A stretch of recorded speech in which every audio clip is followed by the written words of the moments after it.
안녕하세요. 반갑습니다. 허재삼 작가입니다. 오늘 제가 여러분들께 소개해드릴 책은요, 바바라 버거 작가님이 지은 하마터면 행복을 모르고 죽을 뻔했다. 네, 먼저 작가 소개를 하겠습니다. 지은이 바바라 버거, 미국에서 태어났다. 1960년대 중반 세라 로런스 칼리지를 중퇴하고 미국을 떠나 스칸디나비아에 정착했다. 한동안 스웨덴에서 살았지만 이후 덴마크 코펜하겐으로 이주, 음식이 몸과 정신의 건강에 미치는 영향에 대해 집중적으로 연구했다. 1980년대 초반에는 건강식만으로는 진정한 행복을 얻기에 부족하다는 걸 깨닫고 마음의 과학과 의식의 본질 및 형이상학을 연구하기 시작했고 전통적인 영성과 심리학까지 공부하기에 이르렀다.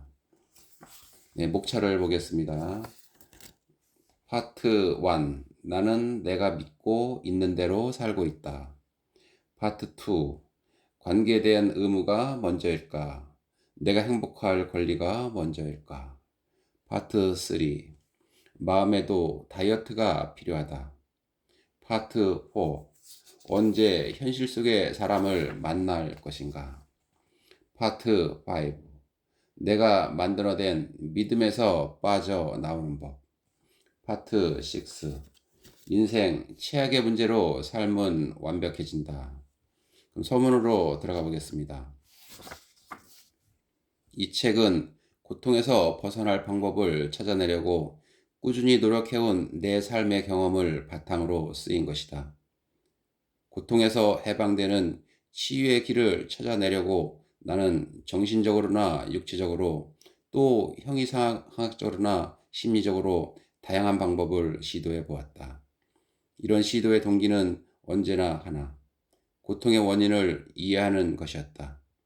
그래야 나를 비롯해 모두가 실천에 옮기며 극적인 효과를 누릴 수 있는 방법, 즉 고통에서 벗어나는 효과적인 방법을 찾아낼 수 있을 것이라 생각했기 때문이다. 나는 1960년대 말과 1970년대 초부터 이 연구를 시작했다. 당시 나는 음식이 정신과 육체의 건강에 미치는 역할에 대해 관심이 많았다. 음식과 건강한 삶에 집중하는 것만으로는 진정한 행복을 보장받기 힘든다는 걸 깨닫고 나는 심리학을 공부하기 시작했다. 하지만 내가 찾으려는 답은 심리학에서도 얻을 수 없었다. 그래도 연구를 계속했고 연구의 범위도 크게 넓혔다. 그래서 마음의 과학과 의식의 본질, 형이상학을 공부하기 시작했고 결국에는 전통적인 영성까지 공부했다. 나는 이런 연구 과정을 기록하고 그 과정에서 내가 알아낸 깨달음과 기법을 세상 사람들에게 알리기 위해 지금까지 많은 책을 발표했다. 네, 본문으로 들어가 보겠습니다. 생각과 마음은 어떻게 만들어질까? 당신 자신을 지키고 행복한 삶을 사는 법을 배우고 싶다면 기본부터 시작하는 것이 중요하다. 요컨대 마음의 기본적인 메커니즘을 알아야 한다. 당신이 삶의 경험을 어떻게 받아들이며 당신이 행복한지 아닌지를 결정하는 것이 결국에는 마음가짐이기 때문이다. 그럼 마음의 기본적인 메커니즘이 무엇일까? 기본적인 메커니즘은 아주 간단하다.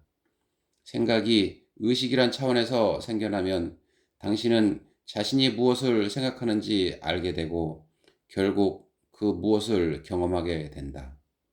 정말 간단하지 않은가? 그런데 우리가 현실 자체를 직접적으로 경험하는 경우는 무척 드물거나 아예 없다.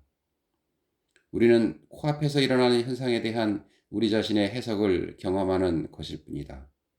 따라서 다음과 같은 삶의 대법칙을 가정할 수 있다.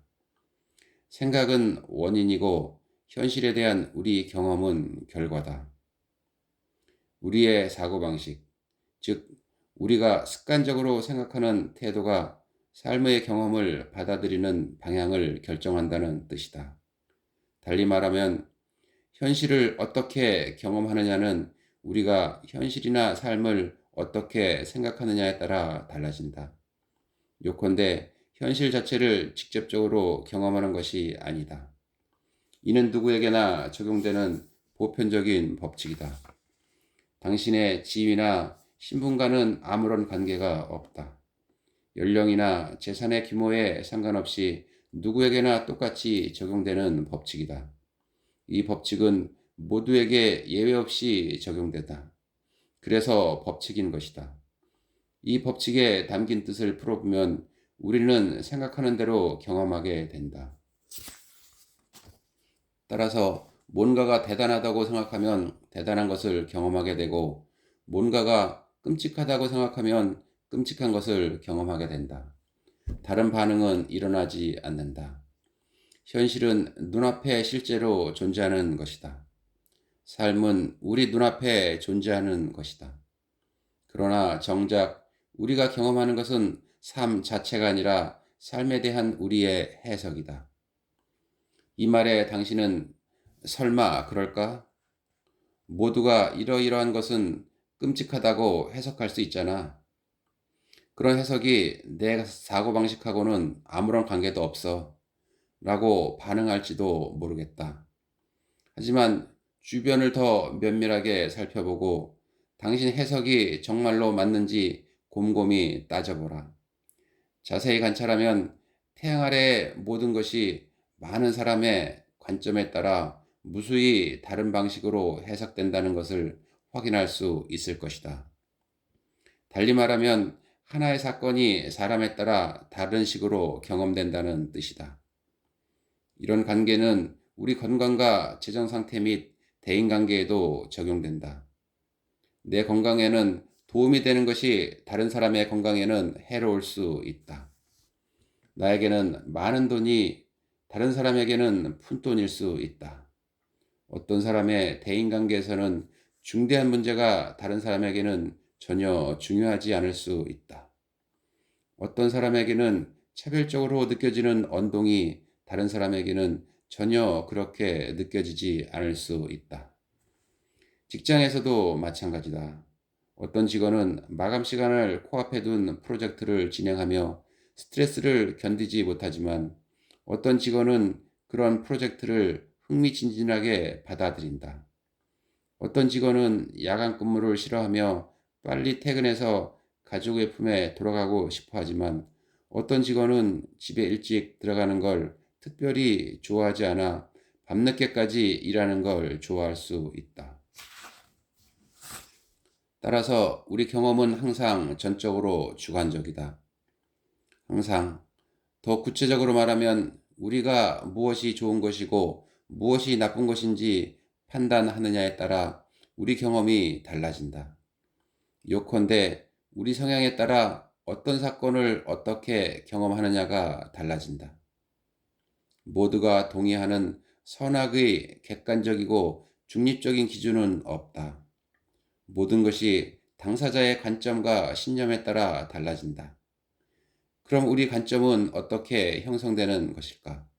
문화와 종교, 배경, 성별 등 무수한 요인에 의해 결정된다. 한마디로 우리가 어떻게 프로그램 되었는가에 따라 우리 관점이 결정된다. 그런데 관점도 시간의 흐름에 따라 변할 수 있다. 우리가 성숙해지고 한층 어른스러워져서 세상을 다른 관점에서 보게 되면 과거에는 나쁜 것으로 인식하며 경험했던 것이 좋은 것으로 여겨질 수 있다. 이런 이유에서 불행을 가장한 축복이란 말이 생긴 게 아니겠는가.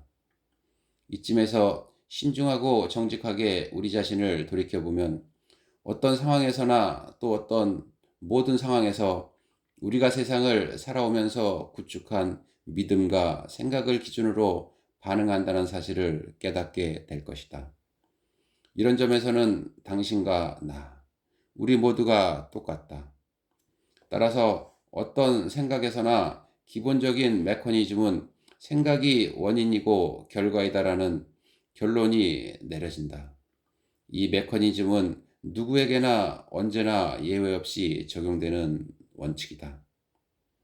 이번에는 다시 주변을 둘러보며 세상이 돌아가는 속도를 약간 늦추어 보자.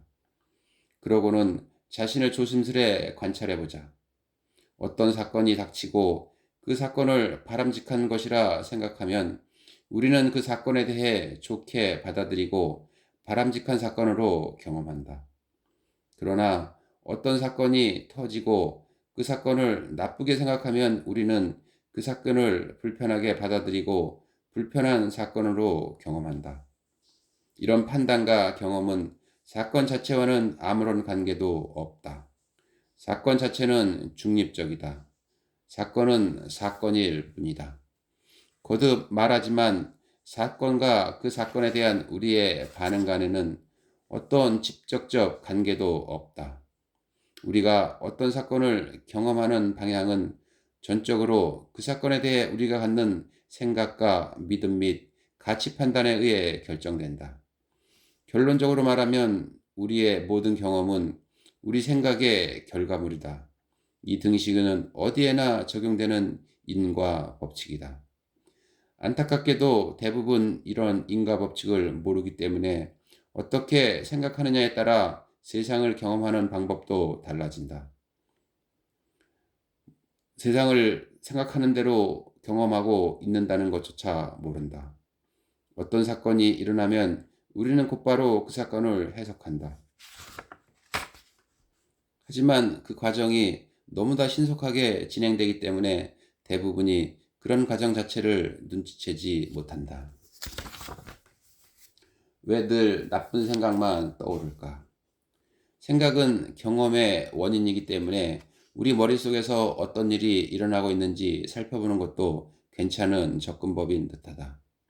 달리 말하면 우리가 무엇을 생각하는지 살펴보자는 것이다.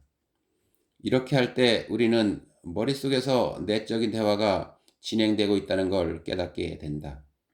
내적인 대화는 잠시도 쉬지 않고 진행된다. 이런 내적인 대화는 틀림없이 당신의 머릿속에도 존재하니 찾아보기 바란다. 나는 우리 머릿속에서 진행되는 이런 내적인 대화를 주로 자신과의 대화라고 칭한다. 대부분의 경우 우리가 머릿속에서 우리 자신과 나누는 대화이기 때문에 자신과의 대화라는 표현만큼 적절한 게 없는 듯하다. 그 대화를 찾아내서 귀를 기울여 보라. 지금 당신은 당신 자신에게 무엇이라 말하고 있는가? 달리 말하면 당신 자신과 나누는 대화가 어떤 방향으로 진행되는가? 건강한 방향으로 진행되는가? 당신에게 허락된 삶을 재밌고 경이로운 모험이라 생각하며 긍정적이고 즐겁게 말하고 있는가? 정반대로 내면의 대화가 당신의 삶을 암울하고 우울한 흑백 영화로 해석하는 파멸적인 생각의 도구로 여겨지고 당신은 그런 비극의 주인공으로 생각되는가? 또는 대부분의 사람이 그렇듯이 당신도 중간쯤에 위치해서 밝고 즐거운 면과 암울하고 우울한 조각이 여기저기에 두서없이 뿌려져서 아드레날린을 계속 분비하고 있는가? 당신이 자신과의 대화에서 무엇을 찾아내든 간에 중요한 것은 당신이 자신과 규칙적으로 대화하는 내용은 결국에는 경화가 된다는 것이다. 모든 것이 이렇게 작동하기 때문이다. 또 이것이 마음의 메커니즘이다. 깨달음이 있어야 자각하게 되고 자각해야 경험을 바꿔가는 힘을 키워갈 수 있다. 현실과 생각의 차이. 내적인 대화를 효과적으로 끌어가고 건전한 자신과의 대화를 힘을 진정으로 이해하기 위해서는 현실과 생각의 차이를 이해하는 것이 무엇보다 중요하다. 이 둘의 차이에 대한 철저한 이해가 행복에 들어가는 또 하나의 열쇠이며 기본적인 개념이다. 대체 무슨 뜻일까? 우리 경험의 본질을 면밀히 들여다보면 순간순간 일어나는 사건과 그 사건에 대한 우리 해석이나 반응 사이에 차이가 있다는 걸 확인할 수 있다. 따라서 내가 여기에서 말하고자 하는 것은 실제로 일어난 사건과 그 사건에 대한 우리 생각은 완전히 별개의 것이란 뜻이다. 예를 들어 설명해보자. 두 사람이 이혼한다. 이 말이 무슨 뜻일까? 함께 살던 두 사람이 헤어졌다는 게 이혼이며 이것이 현실이다. 다시 말하면 현실은 이혼이란 사건 자체다. 하지만 이혼은 두 당사자에게 다른 뜻으로 해석될 수 있다. 한쪽에게 이혼은 비극이나 세상의 종말로 여겨질 수 있다. 따라서 그는 이혼으로 낙담하며 슬퍼할 것이다. 반면에 상대방에게 이혼은 축복이고 해방일 수 있다. 삐걱대던 관계를 견뎌야 하던 부담감에서 마침내 해방되기 때문이다. 따라서 그는 이혼을 행복하고 즐거운 사건으로 받아들일 것이다. 이처럼 이혼은 함께 살던 두 사람이 더 이상 함께하지 않는 사건에 불과하지만 당사자들에게는 다른 뜻으로 해석될 수 있다. 상간이 당신에게 태스크포스 팀을 지휘해서 회사에 닥친 까다로운 문제를 해결하라고 지시한다. 이 사건은 무슨 뜻일까? 현실은 업무 지시를 받았다는 것이다. 그러나 이런 지시를 받는 게 사람에 따라 다르게 해석된다. 어떤 사람은 이런 업무 지시를 부담스럽게 생각하며 엄청난 스트레스를 경험할 것이다. 반면에 이런 업무를 명예고 도전이라 생각하는 사람은 새로운 에너지를 얻고 활기차게 일할 것이다. 두 경우 모두에서 사건은 똑같은 업무 지시에 지나지 않는다. 당신 자신이 성장해서 집을 떠난다. 이 사건은 무슨 뜻일까? 부모의 품에 있던 자식들이 이제 독립해서 집을 떠난다는 것이 현실이다. 자식들이 더 이상 부모의 곁에 있지 않다. 하지만 이 사건도 사람에 따라 다르게 해석된다. 당사자의 생각에 따라 해석이 달라진다는 뜻이다. 어떤 사람은 자식이 자신의 품을 떠나는 사건을 커다란 상실로 경험하며 큰 공허감을 느낄 것이다. 따라서 그에게 이 사건은 진정한 위기의 시간이자 자신을 되돌아보는 성찰의 시간이 되기도 할 것이다. 반면에 자식들이 집에서 함께 지낼 때는 즐기지 못하던 것에 더 많은 시간을 투자하며 새롭게 되찾은 자유의 시간을 즐기는 사람도 있을 것이다. 이번에도 두 경우 모두에서 사건은 똑같은 자식의 독립이었다. 위 예에서 보듯이 하나의 사건을 사람에 따라 다르게 해석하며 다른 식으로 경험한다. 구체적으로 말하면 우리는 사건에 대한 각자의 해석을 경험한다. 따라서 당신이 이혼을 불행한 사건이라 생각하면 당신이 이혼을 통해 경험하는 것은 불행이다. 반면에 당신이 이혼을 진정한 해방이라 생각하면 당신이 이혼을 통해 경험하는 것은 진정한 해방이다. 이런 관계는 직장에서 부여받는 새로운 임무에도 그대로 적용된다. 당신이 어떤 업무를 감당하기 힘든 것이라 생각하면 스트레스에 짓누르기 마련이고, 당신이 도전을 즐기는 사람이라면 새로운 에너지가 샘솟는 걸 경험하게 될 것이다. 여기에서 우리가 이해해야 할 것은 사건 자체에는 아무런 의미도 없다는 것이다. 사건은 그저 우리 삶에서 일어나는 뜻밖의 일에 불과하다. 그러나 그 사건을 어떻게 해석하느냐에 따라 그 사건에 부여되는 의미도 달라진다. 이는 우리 삶에서 일어나는 모든 것에 똑같이 적용되는 원칙이다. 사건 자체에는 어떤 내재적 의미도 없다. 이 진실의 이해가 우리 삶에 자유와 기쁨을 더할 수 있는 지름길이고 핵심 개념이다. 이 진실을 이해할 때 우리 삶에서 펼쳐지는 사건은 다양한 각도에서 해석될 수 있다는 걸 한층 쉽게 깨달을 수 있다. 우리가 경험하는 것은 삶 자체가 아니라 삶에 대한 우리의 해석이다. 네, 저는 여기까지 읽어드리고요. 이 책 한번 구입해서 꼭 마음의 평화를 얻어보시기를 바라겠습니다. 저는 여기까지 마치고요. 다음 시간에 다시 새로운 책으로 찾아뵙겠습니다. 감사합니다.